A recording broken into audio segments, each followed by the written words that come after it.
आज के इस वीडियो में हम वर्ग 7 के गणित से प्रश्नावली 1.2 के प्रश्न संख्या 11 से हम हल करेंगे।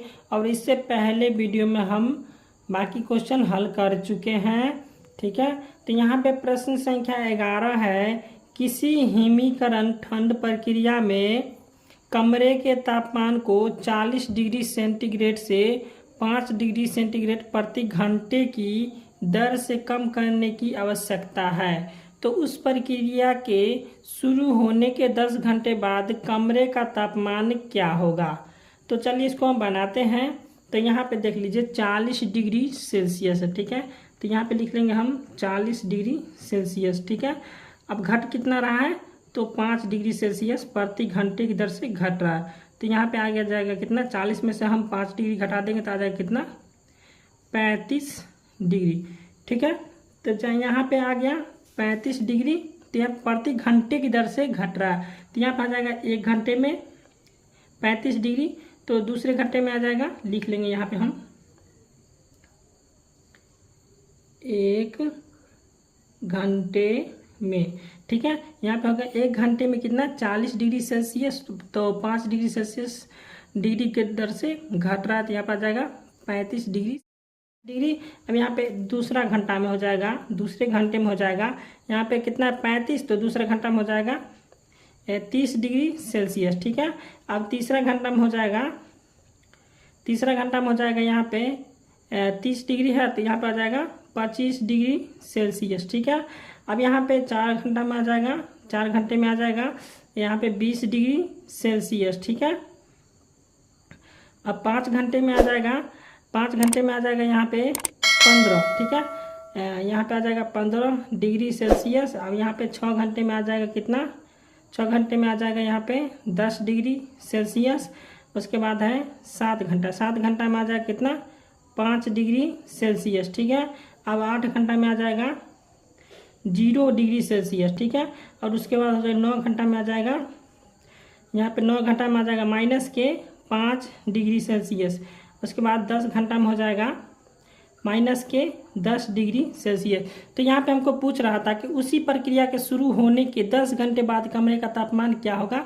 तो 10 घंटे बाद कमरे का तापमान हो जाएगा 10 डिग्री सेल्सियस, यही हो जाएगा आंसर। प्रश्न संख्या 12 है कि 10 प्रश्नों वाले एक कक्षा टेस्ट में प्रत्येक सही उत्तर के लिए 5 अंक दिए जाते हैं और प्रत्येक गलत के लिए -2 अंक दिए जाते हैं एवं प्रत्यय नहीं किए गए हैं प्रश्नों के लिए 0 दिया जाता है। ठीक है, तो यहाँ पे जो है सो सही उत्तर के लिए हमको 5 अंक दिया जाता है और गलत उत्तर होता है तो उसके लिए 2 अंक काट दिया जाता है, यहाँ पे माइनस के 2 अंक काट दिया जाता है। ठीक है, तो यहाँ पे देख लीजिए 12 का 1 नंबर प्रश्न है कि मोहन 4 प्रश्नों का सही उत्तर देता है। ठीक है, और 6 प्रश्नों का उत्तर गलत देता है, तो उसके द्वारा प्राप्त अंक कितने हैं। ठीक है, तो यहाँ पे इसको हम लिख लिए हैं।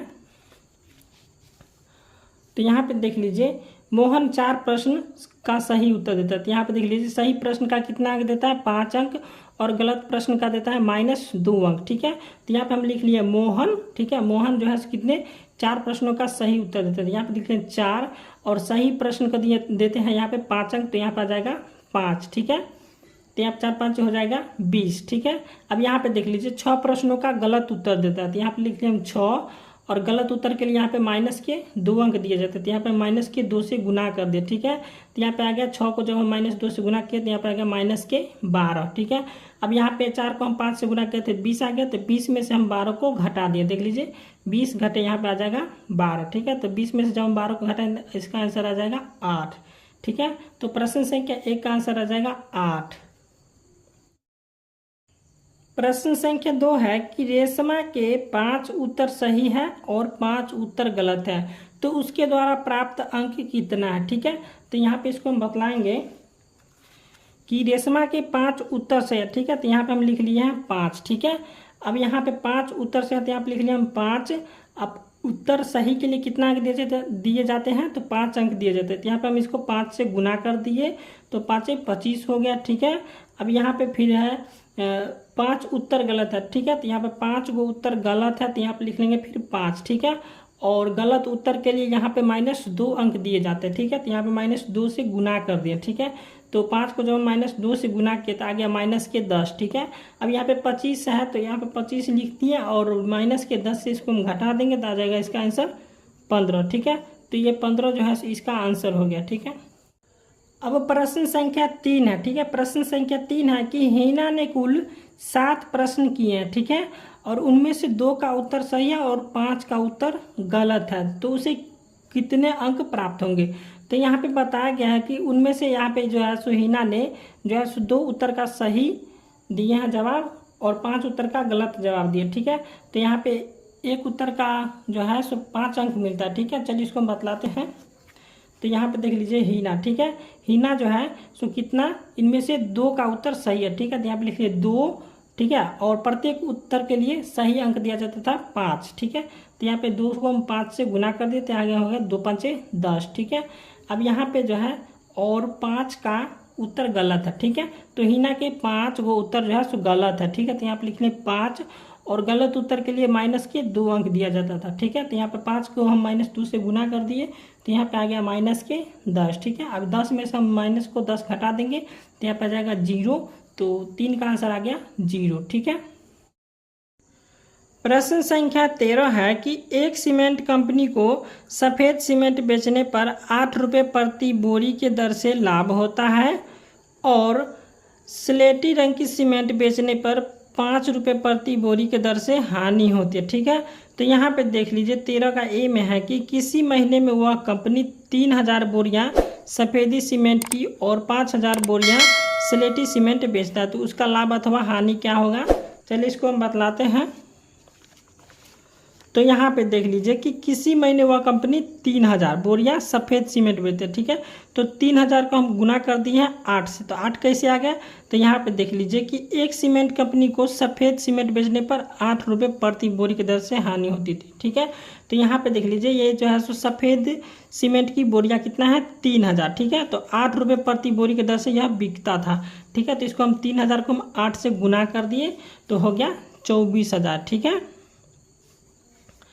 अब यहाँ पे देख लीजिए और 5000 बोरियां स्लेटी सीमेंट बेचता है। ठीक है, तो यहाँ पे देख लीजिए 5000 गुने।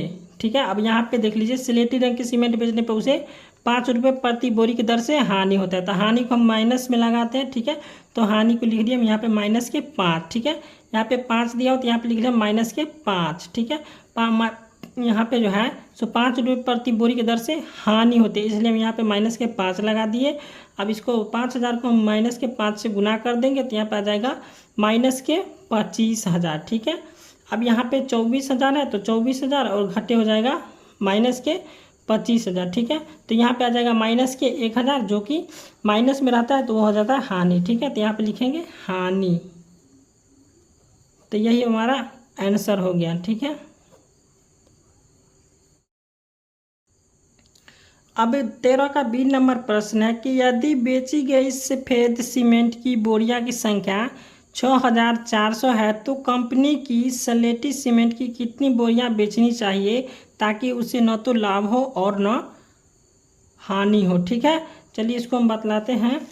तो यहाँ पे हम इसको लिख लिए हैं, देख लीजिए कि बेची गई सफ़ेद सीमेंट की बोरियों की संख्या कितना है 6400, तो यहाँ पे इसको हम लिख लिए 6400 और गुने, तो सफ़ेदी सीमेंट की बोरियाँ 6400 और यहाँ पे 8 रुपये प्रति बोरी की दर से लाभ होता था, तो यहाँ पे लिख लिया हम 8 और प्लस यहाँ पे जिसको हम निकालेंगे इसको मान ली है x। ठीक है, और यहाँ पे आ जाएगा -5 रुपये यहाँ पे हानि होता था। ठीक है, तो यहाँ पे आ गया -5 और बराबर 0। ठीक है, अब यहाँ पे देख लीजिए x को जब हम -5 से गुना करेंगे तो आ जाएगा -5x। ठीक है, अब यहाँ पे 6400 जो है सो इधर प्लस में है, तो अब बराबर के इधर लाएंगे तो माइनस में आ जाएगा, तो यहाँ पे -6400 और गुने 8 हो गया। ठीक है, अब यहाँ पे x बराबर हम लिखे हैं कि -6400 गुने 8 और बटा में आ जाएगा -5। ठीक है, तो यहाँ पे माइनस माइनस कट गया। अब यहाँ पे हम गुना कर देंगे 6400 गुने 8। ठीक है, तो 6400 को जब हम 8 से गुना करेंगे तो आ जाएगा 51200। ठीक है, और बट्टा में 5 है तो यहाँ पे आ जाएगा बट्टा में 5 और 5 से जब हम 51200 को काट देंगे तो इसका आंसर आ जाएगा 10,240, ठीक है। तो ये हो गया स्लेटी सीमेंट, ठीक है। तो इसे यहाँ पर पूछ रहा था ताकि उसे न तो लाभ हो और न हानि, ठीक है। तो यहाँ पे आ गया 10,240 स्लेटी सीमेंट की बोरियां बेचने पर उसे न तो लाभ होगा और न ही हानि होगा, ठीक है। अब प्रश्न संख्या 14 है कि एक विद्युत कंपनी प्रत्येक रंगीन टीवी पर 80 रुपये का लाभ कमाता है और प्रत्येक रेफ्रिजरेटर पर 60 रुपये का हानि होता है, ठीक है। तो 14 का एम है कि कंपनी 5,000 रंगीन टीवी और 4,000 रेफ्रिजरेटर एक महीने में बेचता है, ठीक है। तो कंपनी को कितना लाभ या हानि होता है, ठीक है। तो चलिए इसको हम बतलाते हैं तो समझ जाइएगा। तो यहाँ पे देख लीजिए कि कंपनी 5,000 रंगीन टीवी, ठीक है, यहाँ पे लिख लें 5,000 गुने, तो प्रत्येक रंगीन टीवी 80 रुपये का लाभ कमाता है, ठीक है। तो प्रत्येक रंगीन टीवी पर जो है सो 80 रुपये का लाभ कमाता है। तो यहाँ पे 5,000 टीवी जो है सो रंगीन टीवी है और उस पर 80 रुपये का लाभ कमाता है। तो यहाँ पे 80 से हम उसको गुना कर दें, ठीक है। 5,000 को जब हम 80 से गुना किए तो यहाँ पे आ जाएगा 4 लाख, ठीक है। तो यहाँ पे 4 लाख, ठीक है। अब यहाँ पे जो है सो अब यहाँ पे दूसरा है, ठीक है। यहाँ पे देख लीजिए 4,000 रेफ्रिजरेटर एक महीना में बेचता है। तो यहाँ पे देख लीजिए 4,000 और गुने यहाँ पे उसको माइनस प्रत्येक रेफ्रिजरेटर पर 60 रुपये का हानि होता है। तो इसको -60 से गुना कर देंगे, ठीक है। यहाँ पे 4,000 गुने -60, ये -60 कैसे आया, तो रेफ्रिजरेटर पर उसे 60 रुपये का हानि होता है, तो ठीक है। तो यहाँ पे हानि को हम यहाँ पे लिखेंगे -60, ठीक है। तो यहाँ पे 4 को जब हम 60 से गुना कर देंगे तो यहाँ पे आ जाएगा 2,40,000, ठीक है। यहाँ पे आ जाएगा 4 माइनस के यहाँ पे आ जाएगा 2,40,000। अब यहाँ पे क्या करेंगे, 4 लाख में से घटा देंगे माइनस के 2,40,000, तो इसका उत्तर आ जाएगा 1,60,000, ठीक है। यहाँ पे माइनस नहीं लगा तो ये लाभ हो गया, ठीक है।